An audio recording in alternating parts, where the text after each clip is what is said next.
Good morning everyone. तो अभी सुबह के 5:30 बज रहे हैं और अभी बस मैं उठ चुका हूँ थोड़ा सा, और ज़्यादा ठंड नहीं है जितना मैंने एक्सपेक्ट किया था, तो ये थोड़ी अच्छी बात है क्योंकि मेरे पास सिर्फ एक ही जैकेट है अभी। बाकी आज का ट्रैक थोड़ा जल्दी शुरू करना है, तो अभी जस्ट थोड़ी देर में ब्रेकफास्ट बनने वाला है, ब्रेकफास्ट करेंगे और फिर निकलेंगे। आज थोड़ा लंबा जाना है, 10 किलोमीटर पहले और फिर उसके बाद शायद 7 किलोमीटर और है। कैंप साइट पे आज जो सेकंड कैंप साइट है वहाँ पे भी थोड़ा जल्दी पहुँच जाएंगे, लेकिन उसके बीच जो रास्ता है वो थोड़ा सा डिफ़िकल्ट रास्ता है, थोड़ा जल्दी जल्दी करना पड़ेगा। तो बस ब्रेकफास्ट करते हैं और शुरू करते हैं फिर। हाँ जी, तो रूपकुंड ट्रैक के इस दूसरे और आखिरी एपिसोड में आपका स्वागत है। उम्मीद करता हूँ कि आप फर्स्ट एपिसोड की कहानी से ऑलरेडी वाकिफ़ होंगे, और अगर ऐसा नहीं है तो पहले एक बार जाकर आप उस एपिसोड को देख लें, क्योंकि क्या है ना कि किसी भी कहानी में एक फ्लो बना रहना बहुत ज़रूरी है। खैर, आज के दिन मुझे दिदना से पातर नचूनी का 17 किलोमीटर लंबा ट्रैक करना है। आज से पहले किसी भी ट्रैक पे मैंने एक दिन में इतना लंबा डिस्टेंस कवर नहीं किया, और इसीलिए आज का दिन मेरे लिए इस पूरे ट्रैक का सबसे मुश्किल दिन होने वाला है, और एक तरह से देखा जाए तो शायद सबसे यादगार दिन भी, क्योंकि आज मैं फाइनली अली बुग्याल में एंटर होने वाला हूँ। तो ये वो पॉइंट है जहाँ तक हम लोग कल पहुँच गए थे, लेकिन आगे नहीं जा पाए थे। लेकिन आज मौसम बढ़िया मस्त हो रहा है, धूप आ रही है तो फेस पे लग रही है धूप, तो बड़ा मस्त लग रहा है। और यहाँ से शायद 2 या मे बी शायद 2.5 घंटे और लगेंगे, लेकिन अगर शूट करते हुए जाएंगे तो 3 साढ़े 3 घंटे भी लग सकते हैं। पता नहीं ग्रुप अली बुग्याल में इस टाइम तक मिलेगा कि नहीं मिलेगा, क्योंकि उन लोग को भी आगे जाना है, तो शायद वो लोग आगे भी निकल सकते हैं, शायद रुक भी सकते हैं, कुछ कह नहीं सकते। आगे ज़्यादा लेट होगी तो वो लोग आगे चले जाएंगे, और फिर मुझे आगे वाली जो कैंप साइट है वहाँ तक भी अकेले जाना पड़ेगा, और वहाँ तक तो मेरे साथ अभी जो गाइड है वो भी नहीं हो पाएंगे, क्योंकि उनको भी नीचे आना है फिर वापस। देखते हैं क्या होगा। लेकिन ये तो जंगल वाला एरिया, ये बड़ा मस्त एरिया है। मैंने जब पहले आया था मुझे बहुत ही सही एरिया लगा था, तो थोड़ा अब आगे चलते हैं, यहाँ ट्राई करेंगे, थोड़ा सा शूट करेंगे। थोड़ा टाइम ज़्यादा देर तो रुक भी नहीं सकते, लेकिन 10-15 मिनट अगर कोशिश करेंगे, अगर जल्दी करेंगे तो 10-15 मिनट जाके बैठेंगे वहाँ पे, रिलैक्स करेंगे थोड़ा। बाकी धूप की निकलने की वजह से, और क्योंकि यहाँ फॉरेस्ट के थ्रू धूप आ रही है, अभी तक तो कुछ ज़्यादा डेंस था तो अंदर धूप आ ही नहीं पा रही थी, लेकिन अब थोड़ी वो धूप आ रही है अंदर, थोड़ा अच्छा लग रहा है। करते हैं ट्रैक, कंटिन्यू करते हैं आगे। अली बुग्याल तक का आधे से ज़्यादा रास्ता इन्हीं घने जंगलों के बीच से निकलता है, और सुबह के समय जब सूरज की किरणें इस जंगल के बीच से आकर आपके चेहरे पर टकराती है, तो उस चीज़ का भी अपना एक अलग ही एहसास होता है।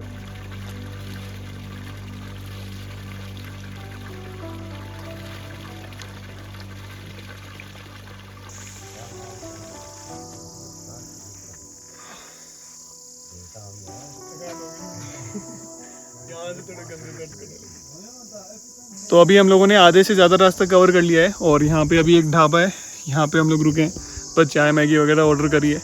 बाकी अभी यहाँ से भी कुछ 1-1.5 घंटे का रास्ता और है अली बुग्याल के लिए, और फिर वहाँ से फिर शायद 3-4 घंटे और, मे बी शायद 4 घंटे के करीब पातर नचूनी के लिए लगेंगे, जो अगली कैंप साइट है। तो लंबा ट्रैक है, अभी ज़्यादा रेस्ट नहीं करेंगे, थोड़ा बहुत शूट भी करना है, और जल्दी से चाय आ गई है, चाय कंप्लीट करते हैं और फिर शुरू करेंगे आगे का। इस पूरे ट्रैक का ये एकमात्र ढाबा है, तो ऐसे में यहाँ एक चाय मैगी ब्रेक तो बनता है।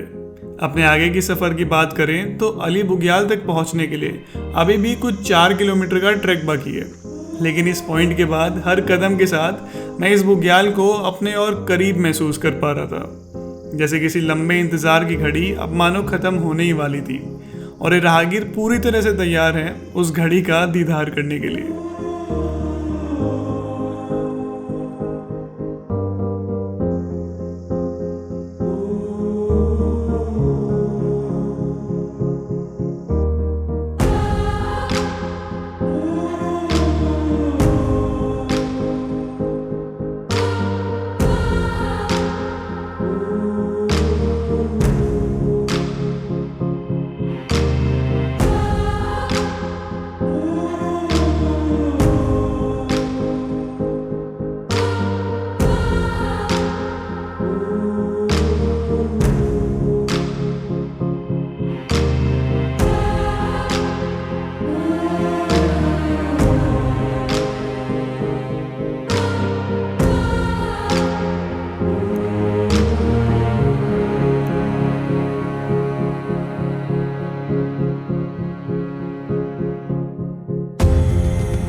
वो वाली जो है वो अली की पीक है, और वहाँ से फिर हम लोग ये वाला ट्रैक करते हुए और ये वाली पूरी ट्रेल लेते हुए ये यहाँ से लेके अब हम यहाँ तक पहुँच गए हैं। अब यहाँ पे एक डाइवर्जन है और एक ये जो ऊपर रास्ता जाता है ये पातर नचुनी और रूपकुंड की तरफ जाता है, और ये वाला जो नीचे रास्ता आता है वो बेदनी कुंड की तरफ जाता है। तो मुझे ये वाला ही रास्ता लेना है अब। और यहाँ से फिर ये अगर आपको दिख रहा हो तो ये ट्रेल ये होती होती यहाँ तक तो दिख रही है, और उसके बाद में आगे फिर वो पहाड़ है तो अभी नहीं दिख रही, थोड़ी देर में दिखेगी जब वहाँ पहुँच जाएंगे हम। मैं इस टाइम तक बहुत ज़्यादा थक चुका हूँ। मैं थोड़ा पेट में दर्द हो रहा है क्योंकि सुबह से बस 2 प्लेट मैगी खाई है, 2 प्लेट चाय, 2 कप चाय पिए और 1 या 2 पैकेट बिस्किट खाए हैं बस। बाकी करीब 14 किलोमीटर का ट्रैक कर चुका हूँ इतने भारी कैमरा बैग के साथ में, और अभी भी 3-4 किलोमीटर और ट्रैक करना है। बहुत ज़्यादा स्टीप नहीं है, ये एक अच्छी बात है, बट ठीक ठाक स्टीप अभी भी है। और थोड़े थोड़े काले बादल भी आने शुरू हो गए हैं वहाँ पे उस तरफ। यहाँ पे तो फिर भी धूप निकल रही है पीछे काफ़ी अच्छी, लेकिन उस तरफ काले बादल आ रहे हैं, तो एक वो भी थोड़ी सी प्रॉब्लम है अगर बारिश हो गई तो। बाकी अगर बारिश नहीं होती तो आई थिंक अब मैं 5 बजे तक शाम को पातर नचुनी पहुँच जाऊँगा शायद, उम्मीद कर सकते हैं। लेकिन ये वाला जो स्ट्रेच जो था ना ये ज़्यादा मुश्किल भी नहीं था, और यहाँ की मतलब क्या वाइब है यहाँ पे, आप खुद ही देखो। आप ये वाला जो स्ट्रेच है क्या सही लैंडस्केप है यहाँ पे। इस वाले पे वो मतलब ट्रैक करके बड़ा मज़ा आ रहा है। पिछली बार भी जब मैंने अली बेदनी के टाइम पे भी किया था तो बहुत सही लगा था, अभी भी बड़ा मज़ा आया। और आते टाइम भी जब मैं वापस आऊँगा अली बुग्याल में तो शायद इसी रास्ते से ही वापस आना होगा मेरे ख्याल से। हाँ शायद इसी रास्ते से वापस आएंगे, तो एक बार फिर से भी इस रास्ते को जिएंगे। बाकी भी 5 मिनट के लिए हम लोग एक यहाँ पे एक स्पॉट है यहाँ पे बैठे हैं, 5 मिनट में फिर आगे कंटिन्यू करेंगे।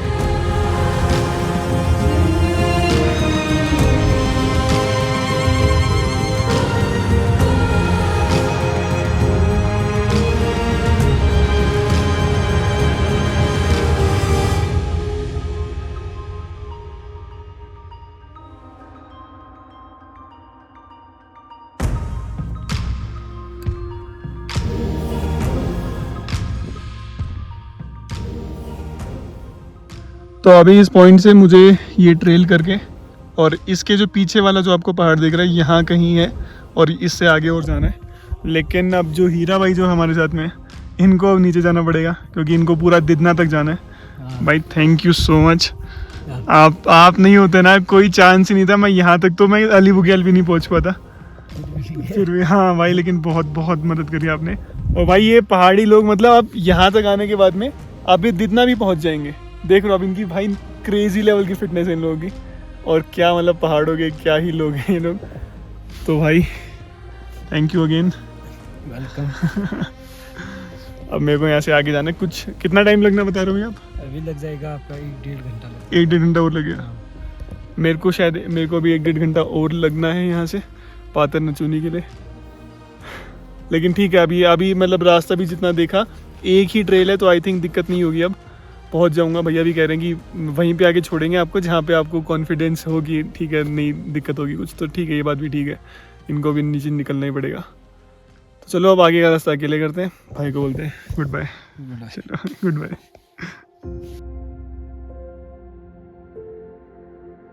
वैसे इसके बाद मुझे रास्ता भटकने का तो कोई डर नहीं था, लेकिन पिछले 11 घंटे से कंटिन्यूस ट्रैकिंग करने की वजह से अब शरीर पूरी तरह थक चुका था। एक पॉइंट पे मैं ऑलमोस्ट गिव अप करने ही वाला था कि तभी मुझे हमारे गाइड सामने से आते हुए दिखे। कैंप साइट तक पहुंचने में मुझे कोई दिक्कत ना हो इसलिए वो मुझे ही ढूंढने निकले थे। सच बताऊं तो इसके बाद मुझे थोड़ी हिम्मत मिली और कुछ आधे घंटे का ट्रैक और करके हम पहुंच गए अपनी आज की final camp site.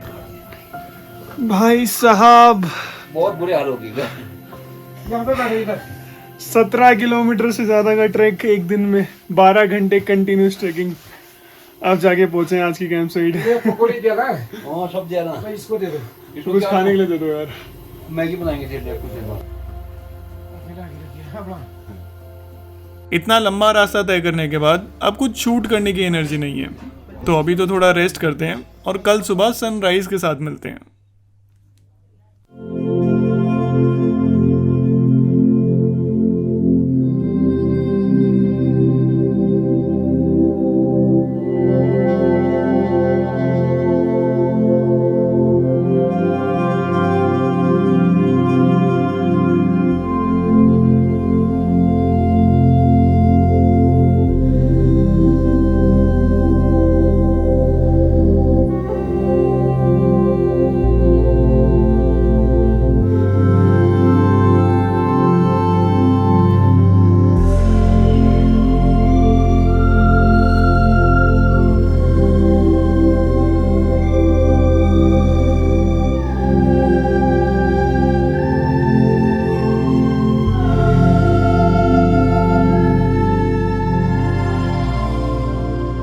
Good morning everyone and welcome to Patar नचूनी।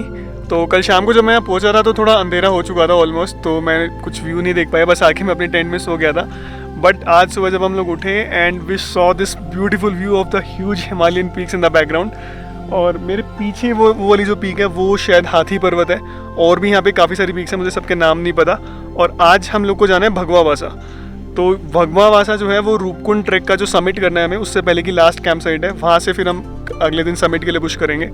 और आज अभी जब से सनराइज़ हुआ है तो मौसम काफ़ी अच्छा लग रहा है, धूप लग रही है चेहरे पे तो काफ़ी अच्छा लग रहा है। सुबह बहुत ज़्यादा ठंड थी, मतलब कैंप के ऊपर भी थोड़ी थोड़ी बर्फ़ की लेयर सी जमनी शुरू हो गई थी, लेकिन अभी धूप निकली, काफ़ी अच्छा लग रहा है। मौसम भी क्लियर है, बादल भी ज़्यादा नहीं है, तो व्यूज़ भी दिख रहे हैं, प्लस बारिश का भी वो सीन नहीं है अभी तक। तो मतलब सुबह के टाइम में थोड़ा क्लियर रहता है वेदर, तो उस टाइम में बारिश का सीन नहीं होता। बाकी अभी जल्दी से बस ग्रुप तैयार हो जाता है, उसके बाद हम लोग निकलेंगे भगवा वासा के लिए। इस सनराइज ने तो मानो कल के ट्रैक की पूरी थकान को गायब ही कर दिया था, और अब ये राहगीर पूरी तरह से तैयार हैं आज के नए चैलेंज के लिए। इस पूरे ट्रैक पर आज मैं पहली बार अपने ग्रुप के साथ चलने वाला था। अभी तक तो सबके साथ ठीक से बातचीत का भी मौका नहीं मिला था, लेकिन अब पूरा ग्रुप साथ है तो जर्नी में भी थोड़ा मज़ा आने वाला है। बाकी आज थकान थोड़ी कम है तो हम इस ट्रैक को भी थोड़ा ज़्यादा एंजॉय कर पा रहे हैं।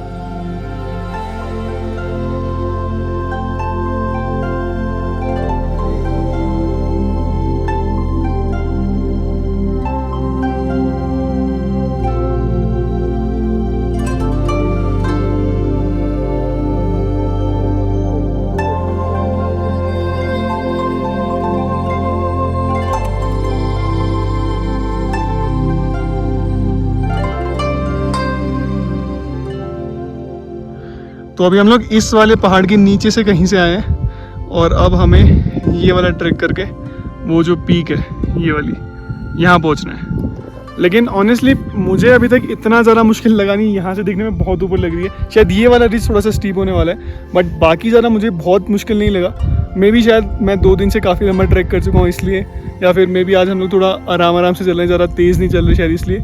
बट वो पीक वो बहुत ज़्यादा ऊंची दिख रही है यहाँ से, अभी तक शायद नहीं था, बट यहाँ से आई थिंक थोड़ा सा स्टीप होने वाला है। और उसके बाद वहाँ से हमारा वो फाइनल डेस्टिनेशन नहीं है, उसके बाद में आगे काफ़ी जाना है हमें, और उसके बट उसकी आई थिंक वो सबसे हाईएस्ट पीक है, उसके बाद हमें और ऊपर नहीं जाना, उसके बाद क्या तो डिसेंड है या फिर ऐसा सीधा कहीं पे। तो मज़ा आ रहा है काफ़ी। बाकी अब कंटिन्यू करते हैं आगे। आज की शुरुआत काफ़ी इजी थी, लेकिन धीरे धीरे हाई ऑल्टीट्यूड की वजह से ये ट्रैक थोड़ा डिफ़िकल्ट होता जा रहा था। करीब 2 घंटे बाद हम इस स्पॉट पर पहुंचते हैं जहां गणेश जी को डेडिकेटेड एक मंदिर है। तो सबसे पहले भगवान से आशीर्वाद लिया, और फिर करीब 1 घंटे के ट्रैक के बाद हम पहुंच गए अपनी आज की फाइनल कैंप साइट।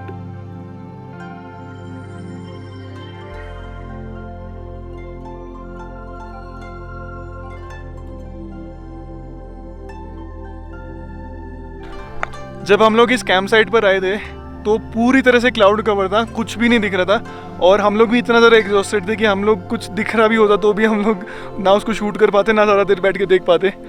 लेकिन अब 3-4 घंटे बाद, कुछ शाम के 5 बजने वाले, और अब धीरे धीरे क्लाउड्स हटना शुरू हुए हैं, और भाई क्या ही दिखने लग रहा है। पूरा नहीं हटा भी, यहाँ पे कहीं पे इस तरफ यहाँ कहीं पे वो दिखती है नंदा खुटी, और वहाँ मेरे पीछे जो है वहाँ त्रिशूल पर्वत है।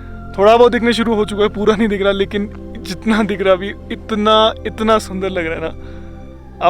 अब यहाँ से देख के ऐसा लग रहा है, अगर यहाँ से ऐसा दिख रहा है तो अगर कल हम लोग वहाँ चले गए रूपकुंड पे, और उससे ऊपर जो चुनार गली टॉप है वहाँ चले गए, तो क्या ही दिखेगा। मतलब अब इस चीज़ से मोटिवेशन मिल रही है, सीरियसली इस चीज़ से बहुत मोटिवेशन मिल रही है कि अब यहाँ तक आ गए और इतना देख लिया, तो थोड़ा सा और आगे जाके लाइक इसको और भी ज़्यादा अच्छी तरीके से देख सकते हैं। मज़ा आ रहा है भाई, बड़ा मज़ा आ रहा है।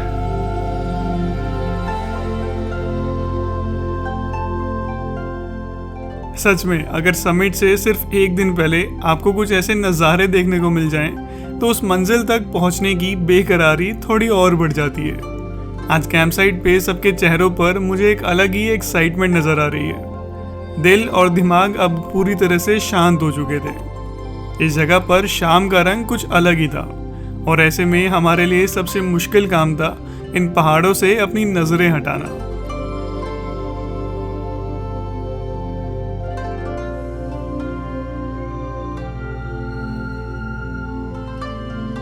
14,000 फीट की हाइट तक पहुंचते पहुंचते फ़ोन में नोटिफिकेशंस और बाहर की दुनिया का शोर दोनों ही पूरी तरह से बंद हो चुके थे। तो ऐसे में हम इस साइलेंस को भी पूरी तरह से एब्जॉर्ब कर पा रहे थे।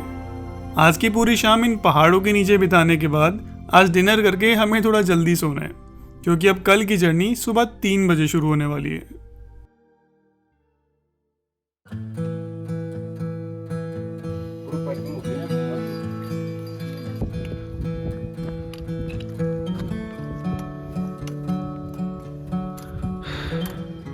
हम लोगों ने सुबह 4 बजे ट्रैक शुरू किया था अपना, अभी 5:30 बज गए हैं और अभी तक सही चल रहा है ट्रैक एक्चुअली। लेकिन रात को जब मैं सो रहा था तो मैंने ऑलमोस्ट उस टाइम में डिसाइड कर लिया था कि मैं आज नहीं आऊँगा। मैं सोचा कि सुबह उठूँगा और उठ के उनको बोल दूँगा कि मुझसे नहीं हो पाएगा ट्रैक, क्योंकि जब रात को सो रहा था ना तो मैं बस लेटा हूँ, कुछ कर नहीं रहा हूँ और बस लेटे लेटे अचानक से सांसें इतनी तेज़ फूलने लग जाती थी, सर दर्द हो रहा था बहुत तेज़। तो मेरे को नहीं लग रहा था कि मैं कर पाऊँगा, प्लस ठंड बहुत ज़्यादा थी उस टाइम पे। अभी भी ठंड ज़्यादा है, लेकिन मतलब उस टाइम पे 3 चीज़ें एक साथ हो रही थी तो मुझे नहीं लग रहा था मैं कर पाऊँगा। बट जब सुबह उठा तो हेडेक तो नहीं था, ब्रीथिंग का भी ऐसा कुछ इशू उस टाइम पे नहीं हो रहा था। फिर मैं थोड़ा कैंप से बाहर निकल के देखा जैकेट वगैरह पहन के, तो ठीक ठाक लग रहा था। मुझे लग रहा था शायद हो सकता है, कोशिश कर सकते हैं, नहीं होगा तो रास्ते से वापस भी आ सकते हैं, एक ऑप्शन है वो भी। लेकिन अभी तक सही चल रहा है और आई थिंक अभी 1.5 घंटे का ट्रैक हो रहा है, 1.5 घंटे या 2 घंटे का ट्रैक हो रहा है। होपफुली पहुंच जाएंगे समिट पे पहुंच जाएंगे। इस बात का अब मुझे थोड़ा डाउट नहीं लग रहा, मुझे अब डाउट बस इस बात का लग रहा है कि वहाँ से बिना बीमार हुए या बिना कुछ ज़्यादा प्रॉब्लम किए वापस आ जाए। तो देखते हैं अभी कैसा है। बाकी अंधेरे में ट्रैक करने का एक छोटा सा बेनिफिट ये है कि आपको सिर्फ अपने आगे के सिर्फ 2-3 कदम दिखते हैं, पूरा आपको लंबा ट्रैक नहीं दिख रहा कि आपको कहाँ जाना है। तो मेंटली हम लोग जल्दी से थकते नहीं है कि मेंटली हम लोग को सिर्फ 3 कदम दिख रहे हैं, हमको बस इतना चलना है और उसी हिसाब से चलते रहते हैं। तो सेम चीज़ केदारकंठा के टाइम पे भी हुई थी और सेम चीज़ अब है। थोड़ा सा बस लाइट की दिक्कत होती है, आपको हर टाइम लाइट ऑन करके रखनी पड़ती है, बट उसके अलावा मेंटली जल्दी से हम लोग थकते नहीं है, तो वो भी एक थोड़ा एडवांटेज है। बाकी 2 मिनट का रेस्ट करते हैं और फिर आगे निकलते हैं। आज हमें 14,000 फीट से शुरू करके 16,500 फीट तक पहुंचना है और ऐसे में हमारे लिए सबसे मुश्किल चैलेंज है इस ऑक्सीजन की कमी से डील करना। आज सुबह बड़ी मुश्किल से खुद को इस चैलेंज के लिए तैयार किया है और अब ऐसे में उस मंजिल तक पहुंचना सिर्फ एक इच्छा ही नहीं बल्कि एक मिशन भी है। सफ़र थोड़ा मुश्किल ज़रूर है, लेकिन अब धीरे धीरे आसमान में बढ़ती उस रोशनी के साथ हम अपनी मंजिल के भी काफ़ी नज़दीक पहुंच चुके हैं।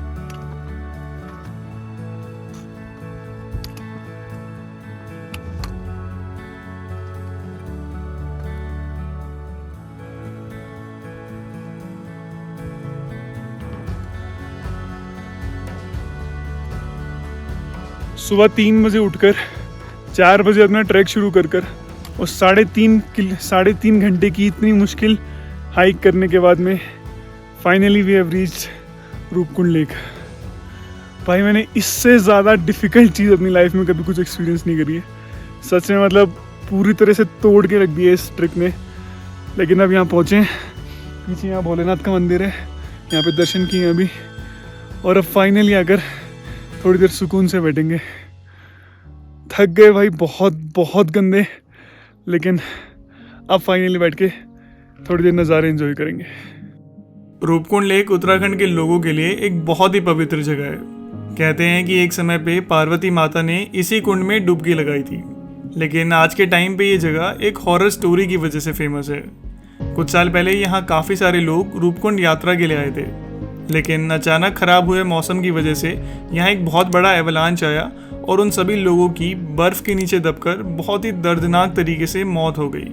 सालों बाद जब यहाँ बर्फ़ का लेवल थोड़ा कम हुआ तो उस समय बर्फ़ में दबे लोगों के कंकाल मिलना शुरू हुए और आज भी जब आप यहाँ जाते हैं तो ये कंकाल आपको बहुत ईजीली नज़र आते हैं। इस समय कुंड का पानी तो सूखा हुआ था, लेकिन इस ट्रैक का अभी एक आखिरी माइलस्टोन बाकी है। वैसे तो यहाँ तक पहुँचने में ही आपकी बॉडी पूरी तरह से ड्रेन हो जाती है, लेकिन अगर आप थोड़ी हिम्मत करके यहाँ से 700 मीटर और ऊपर आकर जूनार गली टॉप पर पहुँचेंगे तो वहाँ से आपको देखने को मिलेगा माउंट त्रिशूल का सबसे बेहतरीन नज़ारा।